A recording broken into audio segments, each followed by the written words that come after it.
Discuss some cell transport mechanisms for a few minutes. First of all, small nonpolar molecules can usually diffuse through the wet phospholipid bilayer. Ions, polar molecules, and large molecules usually can't move directly through the phospholipid part of the membrane due to either their size or their charge.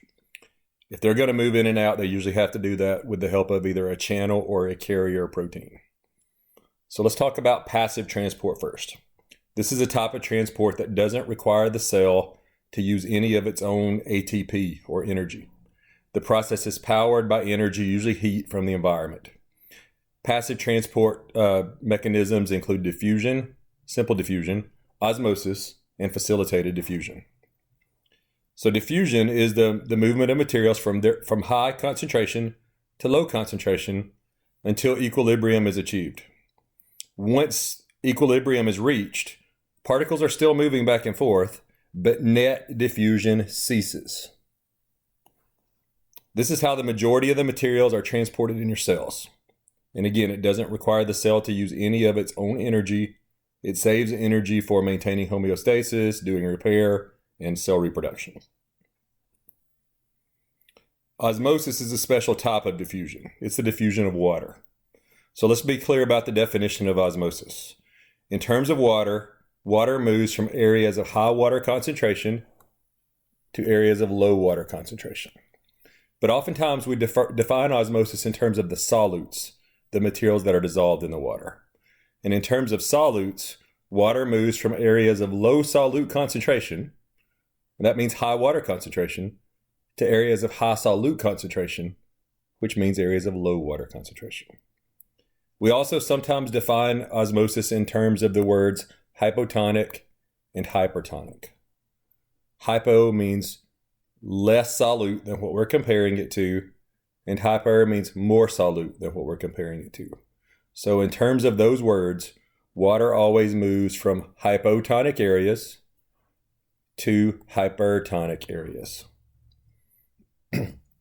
Osmosis often happens when a membrane is impermeable to a solute that's present in different concentrations on each side of the membrane, but the membrane is permeable to water. Water moves to even out the solute concentrations when the solutes themselves can't move. Cell walls have an impact on the movement of water as well, and we'll talk about that later. Most water movement in and out of a cell occurs through special proteins called aquaporins. So these are like channel proteins. These proteins act sort of like tunnels that allow only water to move through them. Osmosis is really critical for all cells. We oftentimes talk in biology about osmoregulation. So this is the process of regulating the solute and water concentrations of a cell or the body. It's one of the main functions of the urinary system and the kidney. Two words that come up a lot, or actually three words that come up a lot when we're talking about osmosis. Turgid is one of them. This refers to a condition when there's lots of water in a cell that possesses a cell wall, so it becomes rigid and stiff. Flaccid is a condition when there's not very much water in a cell that possesses a wall, so the cells are sort of limp and wilted. We'll also mention plasmolysis. This is when the cell membrane shrivels away from the cell wall. This happens when a cell is placed in a hypertonic solution. So if we had a situation like this with a plant cell, here's the membrane, and if you put it in a really hypertonic solution, a really salty environment, water moves from hypotonic inside the cell to hypertonic outside the cell. So as the water leaves, the cell inside the wall shrivels. The wall doesn't shrivel because it's made of solid, materials like cellulose, for example. So that's plasmolysis. This is why salty environments you typically kill most plants. So let's skip past the water potential stuff because we've got our own video on water potential. Let's talk about another type of cell transport mechanism, and that's facilitated diffusion. This essentially means diffusion with a little help. Again, this is a type of movement, a type of passive transport of materials from high concentration to low concentration. It requires help because the things that are being moved here are either polar, ionic, or large. Therefore, they have to move into and out of the cell through proteins, through channel proteins.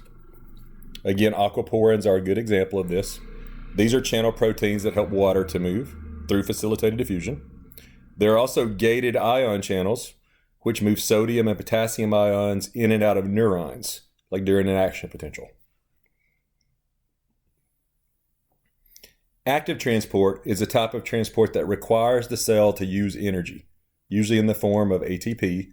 So the ATP is hydrolyzed to provide the energy to make this type of transport happen. This process moves materials against the concentration gradient. That means it's moving materials from low concentration to high concentration. Maybe the most important example of this in the body is the sodium and potassium pump. Typically, this works when energy from ATP, via the process of phosphorylation, activates a protein to grab and move molecules. Another example of this are the proton pumps that are involved in cellular respiration and in photosynthesis. They move hydrogen ions against a gradient.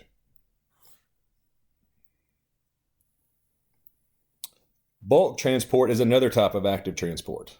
Bulk transport is the movement of molecules that are too big for proteins to transport them. All forms of bulk transport require the cell to use energy. One type of bulk transport is exocytosis, and that's moving materials out of a cell. Sometimes we'll call that secretion. A good example of this is when pancreatic cells make insulin, for example. That insulin is made inside the cell, and then it has to be moved out of the cell. It's usually packaged into some kind of vesicle that goes to the Golgi apparatus. The vesicle breaks off again.